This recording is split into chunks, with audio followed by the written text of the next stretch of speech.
Assalamualaikum warahmatullahi wabarakatuh. Rio Hotspot Lover, selamat datang kembali di Rio Hotspot Channel. Oke, di awal perjumpaan kali ini kami akan coba jawab sebuah komentar yang minta kami mengomentari sebuah postingan di internet, yakni yang diposting oleh Lahat Post ya. Yakni yang nulis dengan tulisan seperti ini nih. Kejutan Erick Thohir, proses Martin Paes selesai, Indonesia siap hadapi grup C kualifikasi Piala Dunia 2026. Nah, artikel itu ternyata banyak yang salah fokus dan salah paham guys. Jadi kami bilang ya, jangan terkecoh dengan judul. Kenapa demikian? Sebab faktanya di dalam artikel ini nggak disebutin loh ya, jika Martin Paes ini udah siap. Di artikel ini bilang proses Martin Paes ini diharapkan kelar Oktober 2024. Artinya sampai Oktober ini masih diusahakan kelar prosesnya. Sebab kalian udah tahu lah, dan kita udah bahas ya, CAS sampai bulan Oktober ini nggak ada agenda yang namanya ngebahas sidang Martin Paes. Jadi Erick Thohir itu berusaha bulan Oktober ini akan ada keputusan. Oktober lu ya, bukan sekarang. Sementara round 3 itu kan dimulainya 5 April. Jadi kemungkinan ya pada laga perdana di round 3 ini Martin Paes ini dipastikan belum bisa ngebela timnas Indonesia. Jadi catat ya, buat berita-berita yang seperti ini tuh, kalau ada berita seperti ini ya mending cross check dulu deh dengan pihak yang lebih berwenang seperti PSSI dan lain-lain ya, biar kalian nggak gagal paham. Ya kita tentunya sih berharap proses Martin Paes ini segera kelar ya. Sebab ya jika Paes ini masuk, Indonesia punya tambahan amunisi ya. Cuma itu ya untuk yang bisa kami komentari dari artikel ini ya. Jadi jangan salah paham, di artikel ini nggak bilang Martin Paes sudah kelar, tapi diusahakan kelar. Kalau judul sih ya itu clickbait ya, namanya judul tuh bisa buat ngundang orang penasaran gitu aja. Nah, kalau ditanya siapa kemungkinan pemain berikutnya yang akan dinaturalisasi. Nah, kalian mungkin udah tahu ya, udah banyak yang tahu. Dia adalah Million Jonathan ya. Million Jonathan ini adalah seorang winger berusia 20 tahun dia. Ini sekarang main di klub Vitesse di Liga 2-nya Belanda ya. Si Jonathan ini tuh memiliki darah keturunan dari sang ibu yang asal Maluku. Jadi, menurut Hamdan Hamedan memang tengah diusahakan untuk segera dinaturalisasi untuk bisa dipakai nanti di round 3 minimal. Prosesnya cepat kelar ya, nggak sekarang juga, mungkin nanti di pertandingan kedua atau ketiga si Jonathan ini udah bisa ngebela timnas Indonesia. Nah, si Jonathan ini berposisi sebagai winger loh ya. Jadi mudah-mudahan aja sisi serang timnas Indonesia bisa lebih tajam dengan hadirnya Million Jonathan sih ya. Kita tunggu aja. Apakah benar Jonathan ini satu-satunya pemain yang akan dinaturalisasi dalam waktu dekat ini, ataukah ada pemain-pemain lain? Sebab ada juga beberapa nama seperti Kevin Ridwell ya, adiknya si Jairo Ridwell pun katanya tertarik juga buat dinaturalisasi Indonesia.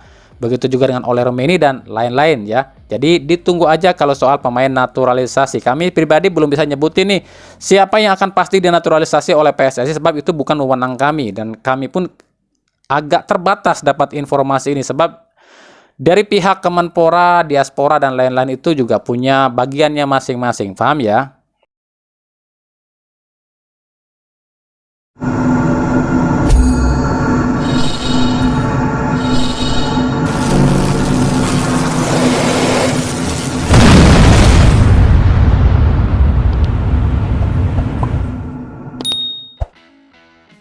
Masih dari timnas Indonesia, ini juga minta kami ngomentarin soal Fabio Aska. Udah tahu dong siapa Fabio Aska ini? Dia itu adalah bek kiri timnas U16. Jadi dia ini dijuluki the next-nya Pratamarhan, meskipun menurut Fabio sendiri dirinya ini merasa malu loh kalau dijulukin the next Pratamarhan. Sebab itu artinya dirinya sama sekali nggak dianggap. Yang dianggap itu cuma arhannya aja.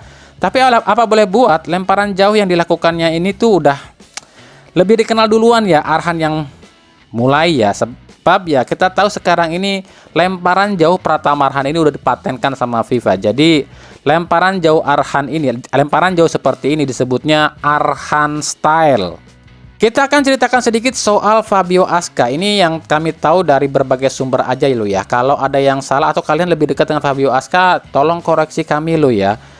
Yang kami tahu, Fabio Aska ini tuh sebenarnya awalnya bukanlah seorang bek kiri. Kalau kami tahu ya, benar apa enggak kami pun nggak tahu ya. Ini banyak artikelnya seperti itu soalnya.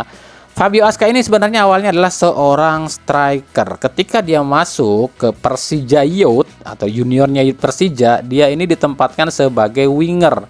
Tapi ketika dia trial di U16 di bawah asuhan Nova Arianto, Nova Arianto pun awalnya memposisikan si Fabio Aska ini sebagai winger. Tapi cuma gara-gara melihat lemparan jauhnya Fabio Aska, nah Nova pun menempatkan si Fabio ini ke bek kiri sama dengan Pratama Arhan ya. Tapi kalau dibilang Fabio Aska dengan Pratama Arhan ini sama, kami bilang enggak ya. Yang sama itu cuma dua, yakni lemparan jauh dan juga sisi bertahannya yang kurang tuh, dua-duanya sama tuh, lemparan jauh iya, bertahan pun kurang iya, betul juga. Cuman menurut kami ya, yang lain itu beda. Kita ambil contoh dari sisi skill dulu deh. Skill ini menurut kami pribadi ya, skill Fabio Aska ini sedikit di atas Arhan, terutama soal tendangan bebas atau free kick ya. Kalau Arhan ini kan cuma bisa atau mungkin kekuatan utamanya di kaki kiri, sementara kaki kanan kan si Arhan ini tuh kurang kuat ya. Beda dengan Fabio Aska. Fabio Aska ini kaki kiri dan kanannya sama-sama hidup ya.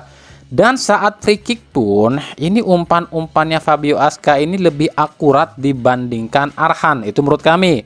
Kedua, shot power. Shot power pun Aska lebih tinggi lebih kencang ya dibanding Arhan. Kita lihat kalau Fabio Aska ini tendangannya lebih powerful lah dibandingkan Pratama Arhan. Itu menurut kami loh ya. Cuma kekurangannya Aska ini dia masih sedikit grogian orangnya. Yaitu aja sih. Selebihnya buat kami yaitu Aska kalau dibilang the nextnya Pratama Arhan nggak juga sih. Cuma gara-gara lemparan doang kali ya. Kalau kami sih pengennya gini loh. Dua pemain ini tuh digabungkan di satu tim ya, tim senior. Jadi Fabio Aska di kanan, Pratama Arhan di kiri. Kenapa demikian? Jadi Sintayong nggak perlu repot-repot lagi nyuruh Arhan ke kiri dan ke kanan buat lakuin lemparan jauh. Ya udah, ketika bola keluar dari kiri ya Arhan yang lempar. Ketika bola keluar di kanan ya Aska yang lempar. Itu menurut kami lo ya. Dan ada satu hal lagi yang unik, info yang terbaru yang kami dapat dari Nova Arianto. Nova Arianto ini sebenarnya inginnya tuh nggak ada satupun loh pemain timnas U16 ini yang main di Liga 1. Semuanya tuh pengennya main di liga luar semua. Hal ini pun disampaikan oleh manajer timnas U16 Zaki Iskandar ya. Bahkan menurut Zaki, pemain U19 itu udah ada beberapa yang ditawar main di luar negeri. Nah, sebab menurut Zaki ya, kalau pemain muda ingin berkembang ya harus berani main di luar negeri, jangan main di Liga 1. Karena yang udah-udah aja seperti Evan Dimas dan kawan-kawan ini kan hilang atau nggak bisa berkembang kalau emang mereka memaksakan main di Liga 1. Udah hafal dong, udah ngerti dong maksudnya sini. Jadi kualitas luar itu memang ya kita pun nggak bisa menutup mata lebih bagus dibanding kualitas Liga 1. Jadi gimana nih menurut pendapat kalian soal Pratama Arhan dan juga Fabio Aska? Apakah sama atau enggak? Gimana pendapatnya sob? Oke, soal Piala Presiden ya. Ini udah banyak banget beredar di media massa nih. Katanya jadi digelar tanggal 21 atau 20 gitu ya. Oke. Kami pribadi udah coba tanyakan kepada pihak PT LIB ya. Jadi memang menurut PT LIB kemungkinan digelarnya tanggal 21 Juli dan diharapkan kelar ini tanggal 3 Agustus loh ya. Soal tim peserta memang udah dipastikan cuma 8 tim aja yang ikut serta ya di ajang ini. Sementara formatnya itu katanya sih awalnya ya programnya itu akan dibikin 2 grup, jadi grup A dan grup B. Jadi masing-masing grup itu hanya berisi 4 tim aja. Dan inilah 8 klub peserta Piala Presiden 2024. Ada Persib Bandung, Persija Jakarta, Borneo FC, Bali United, Dewa United, Persis Solo, PSIS, dan Madura United.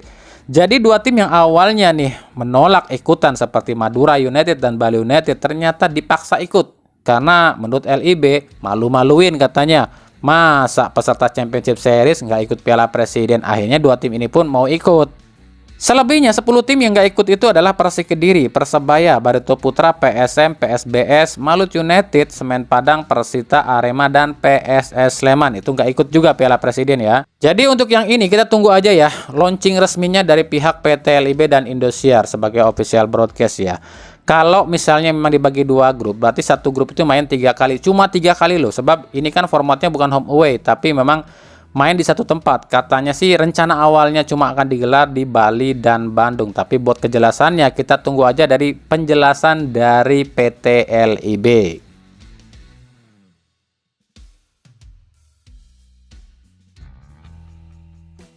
Oke, lanjut ya. Sebelumnya kami pastikan untuk di edisi kali ini kita nggak akan bicarain soal bursa transfer dulu ya. Kita akan bahas sedikit yang diminta sama yang para penonton channel ini aja deh, yang udah komentar gitu. Kita akan coba penuhin satu persatu, meskipun kami mohon maaf kalau masih banyak kekurangan yang dari segi penjelasan kami ya.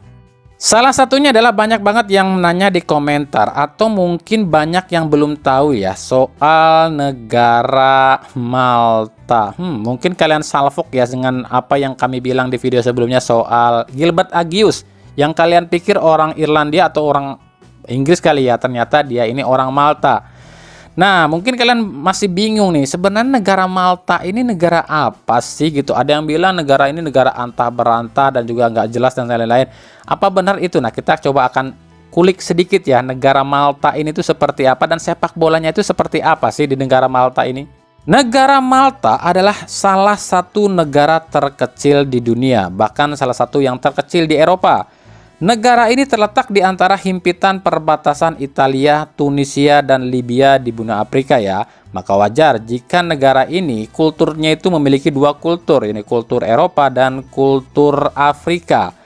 Luas negara ini sendiri cuma sekitar 316 km persegi, alias separuhnya DKI Jakarta loh ya. Bayangin tuh, DKI Jakarta aja cuma 661 km persegi. Lah ini separuhnya ya 316, kecil banget kan negara ini. Negara Malta ini cuma punya 8 kota, dengan kota Valletta sebagai ibu kota negara Malta itu sendiri. Negara ini tuh merdeka 2 kali ya. Yang pertama di tahun 1964 itu dikasih oleh Inggris ya. Yang kedua di tahun 1974 mereka memerdekakan sendiri. Makanya di negara ini punya 2 pemerintahan, yakni pemerintahan republik yang dipimpin oleh presiden dan pemerintahan parlementer yang dipimpin oleh seorang perdana menteri. Meskipun negara ini baru merdeka di tahun 64 dan 74, tapi tidak tentunya dengan sepak bola. Sepak bola masuk ke negara Malta itu sendiri itu udah lama ya, dibawa oleh negara Inggris ya di tahun 1867. Buset, tua banget ya, 1800-an cuy. Tapi baru menjadi sepak bola profesional itu di tahun 1909, dan barulah ada yang namanya Liga Malta. Udah tua cuy Liga Malta itu dari 1909 cuy.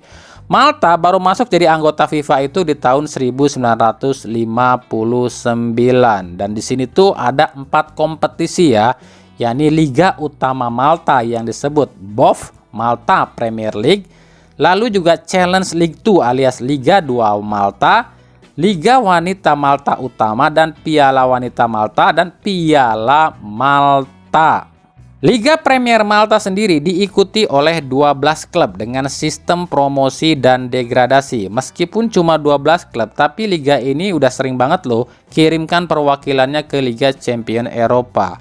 Yang paling sering ke Liga Champion itu di Malta ada namanya Fiorense SC, juga Hanum Sport, ada juga Marseille Clock, dan juga Silema Wanderers ya.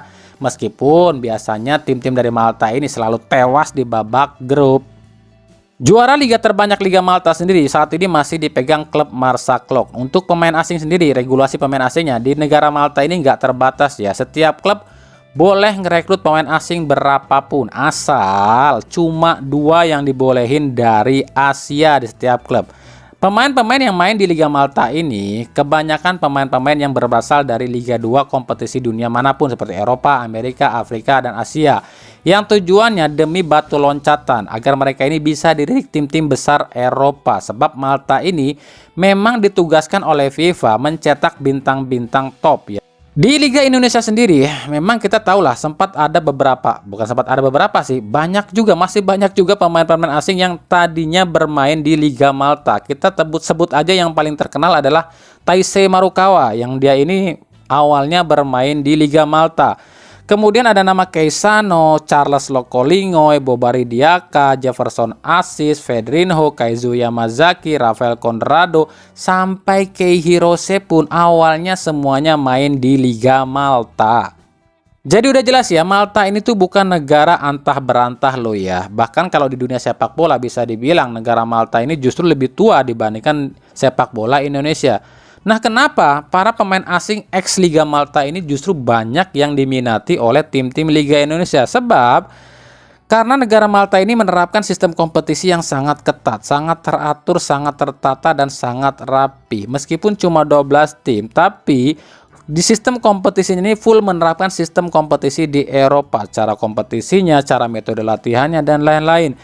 Nah, karena ada 12 tim dalam satu kompetisi, makanya dalam satu tahun atau satu musim itu biasanya ada 2-3 kompetisi yang diikuti di Liga Malta. Ada Liga Malta Utama, Piala Malta, terus juga piala yang lain-lain lah. Makanya walaupun 12 tim, mereka ini sangat ketat pertandingannya. Jadi skill mereka ini terasah dan tertata rapi. Makanya banyak pemain-pemain yang berasal dari Liga Malta justru diminati dan bersinar di Liga Indonesia.